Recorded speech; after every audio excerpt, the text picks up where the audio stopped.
Hi all, welcome to the Smartclass about scheduled actions. My name is Chris, I'm a consultant here at Odoo, more specifically in the technical expertise team.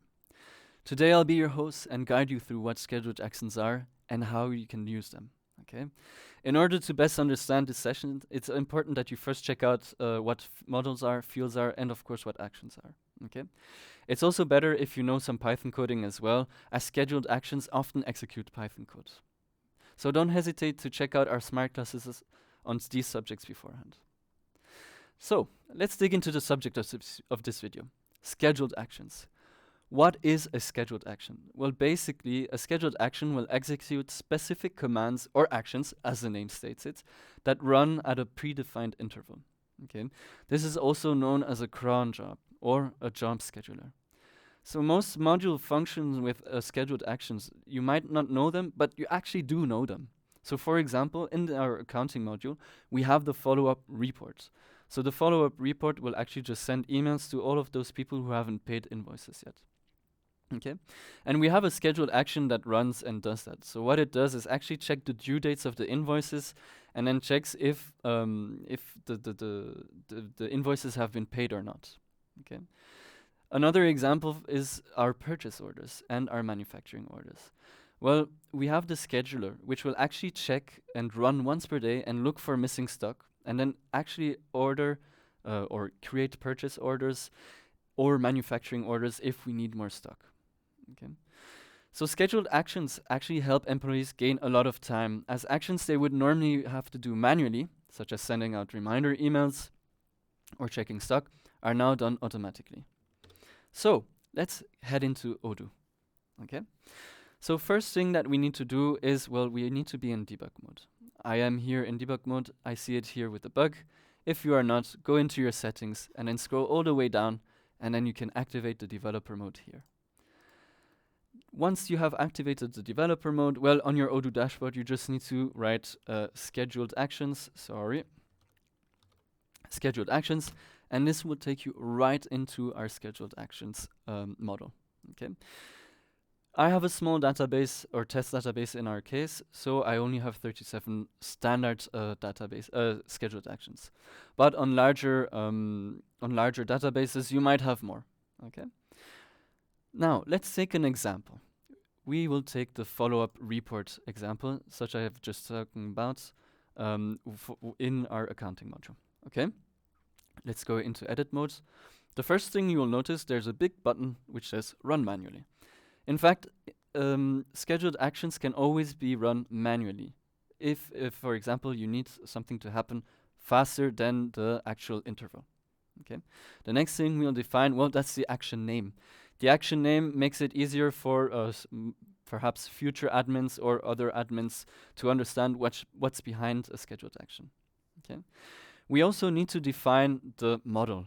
As always, this will help to understand, okay, where does this scheduled action actually need to happen? In this case, well, we need our contact model, because the scheduled action will actually watch in our res.partner model, so our contact model, what contacts still have an amount due that is open, and then also check if it has been paid or not. Okay. Next thing is that we have a scheduler user. So if a scheduled action happens, then from what user has it happened? In our case, well, we have OdooBot.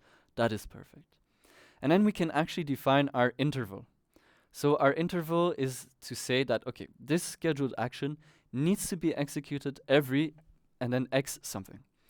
And X can be the amount of days that you define, but instead of days, we can also have minutes, hours, weeks, and months. Okay.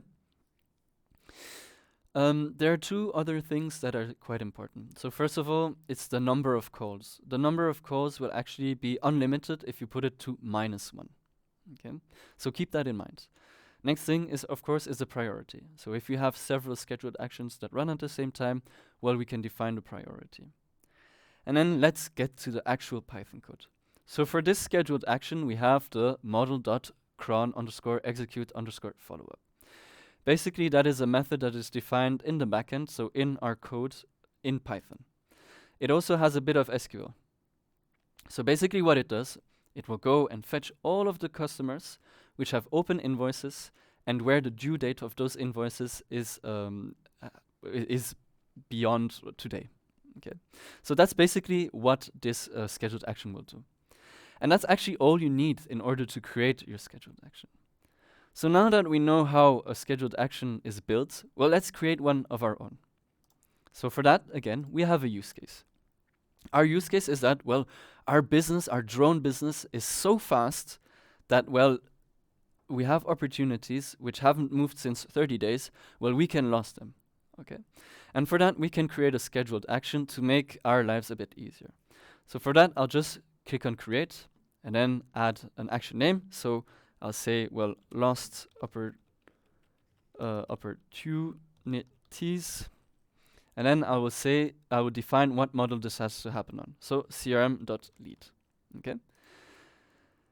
The scheduler user that will be me, but I could have also used odobot, for example.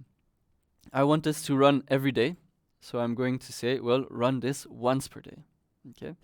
The number of calls, well, I'm going to say that it needs to be done indefinitely, okay? Unlimited, sorry.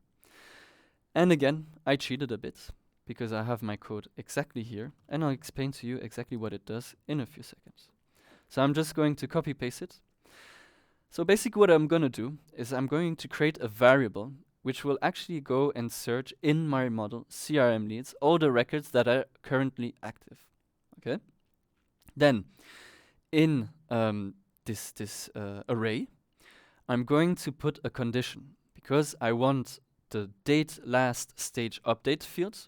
So if that field is larger than 30 compared to our day today, so this is the part I'm explaining here. If that is the case, well then I want you to put all of those records into lost. If you don't know yet, an opportunity is lost if actually they are archived. That's why I'm using the active field and I'm putting it to false. So now once a day, if I save this, my scheduled action will look at all of the opportunities which are active nowadays, but whose last stage update hasn't changed in the last 30 days. Okay? And that's basically it, and that's how you can create a scheduled action. I could have now added another condition, so it needs to be active, that is in fact true. I could have also added another condition which says, but they cannot be in the one stage either. But I'm happy with this for now, so I can just save it. And that's how you create a scheduled action. Now, there are some tips and tricks which I would like to share with you about scheduled actions. So, scheduled actions, again, they work with Python code. Okay, so if you're not familiar with Python code or using methods, then scheduling actions is not for you, and you should rather have a more technically inclined person take care of creating scheduled actions. Okay? And then also, scheduled actions depend on the number of records that are treated.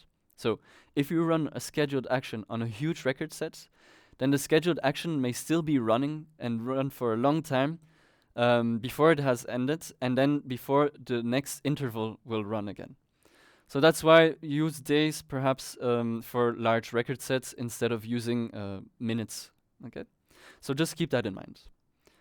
And that's it for today. I hope this session was clear for you and that you can now tackle creating scheduled actions without any issues. In case you have any questions, don't hesitate to contact the person guiding you through your Become a Studio Expert sessions, and I hope to see you soon. Thanks.